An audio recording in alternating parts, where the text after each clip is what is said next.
ಅಪಾಯ ಎಂಥ ಅಪಾಯ ಆದರೂ ಕೂಡ, ಆಗುವ ಸಂದರ್ಭ ಇದ್ರೂ ಕೂಡ ಪ್ರಾರಬ್ಧ ಅದು ಆ ಅಪಾಯ ಆಗೋದು ಬಿಟ್ಟು ಉಪಾಯ ಫಲ ಫಲ ಎಲ್ಲ ಅಪಾಯಗಳನ್ನ ನಷ್ಟಪಡಿಸುವ ದೊಡ್ಡ ಉಪಾಯ ಅಂದ್ರೆ ಈ ರಾಮನಾಮದ ಉಚ್ಚಾರ. ಇದಕ್ಕೆ ತುಳನೆ ಇಲ್ಲ. ಆದ್ದರಿಂದ ಶ್ರೀರಾಮ ರಾಮ ಹೇಮಣ, ಈ ರಾಮನಾಮದ ಉಚ್ಚಾರ ಮಾಡಿ. ತಾತ್ಪರ್ಯ ಹೀಗೆ ರಾಮನಾಮದ ಮಹತ್ವ ಸಮರ್ಥರು ಎಲ್ಲಾ ಸಂತರು ಹೊಗಳಿದ್ದಾರೆ. ಪುರಂದಾಸರ ಪದ್ಯಗಳು ಸಹ ಈ ರಾಮನಾಮದ ಮಹತ್ವವನ್ನು ತಿಳಿಪಡಿಸುವಂಥವು ಎಷ್ಟೋ ಇದ್ದಾವೆ. ತಾತ್ಪರ್ಯ ಕಲವು ನಾಸ್ತೇವ ನಾಸ್ತೇವ ನಾಸ್ತೇವ ಗತಿರನ್ಯಥ, ಕಲವು ನಾಮೈವ ನಾಮೈವ ನಾಮೈವ ಜೀವನ.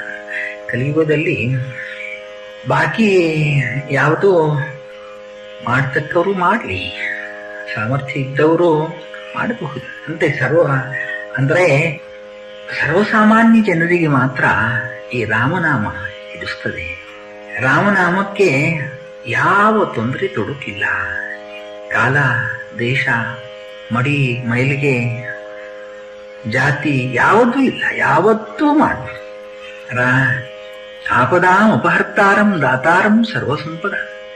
ಆಪದಾಂ ಅಪಹರ್ತಾರಂ, ಎಲ್ಲ ಆಪತ್ತುಗಳನ್ನು, ಸಂಕಟಗಳನ್ನು, ಕಷ್ಟಗಳನ್ನು, ವಿಘ್ನಗಳನ್ನು ಈ ರಾಮನಾಮ ಪರಿಹರಿಸು.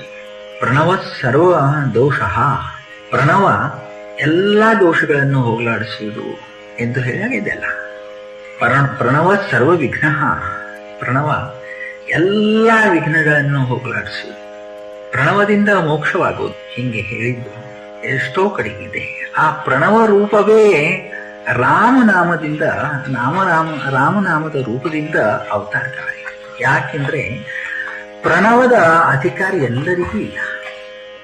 ಎಲ್ಲರಿಗೂ ಅಧಿಕಾರ ಇರುವ ಒಂದು ರಾಮನಾಮ, ಅದು ಪ್ರಣವದ ರೂಪ, ಪ್ರಣವದ ಒಂದು ಅವತಾರವೇ ಎಂದು ನಾವು ಇಟ್ಕೊಳ್ಬೇಕು, ತಿಳ್ಕೊಳ್ಬೇಕು. ಪ್ರಣವ ಜಪದಿಂದ ಏನಾಗ್ತದೆಯೋ ಅದು ರಾಮನಾಮದಿಂದಲೂ ಆಗೋದು ಎಂಬುದು ತಿಳಿಸಿ ಎಲ್ಲರಿಗೂ ಈ ರಾಮನಾಮದ ಸೂತ್ರ ತೆರೆದಿದ್ದಾರೆ, ಛತ್ರ ತೆರೆದಿದ್ದಾರೆ.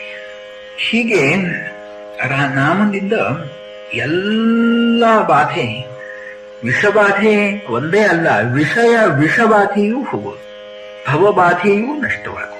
ಹಿಂಗೆ ಈ ರಾಮನಾಮದ ಮಹತ್ವ ನಾವು ಅರಿತುಕೊಳ್ಳಬೇಕು.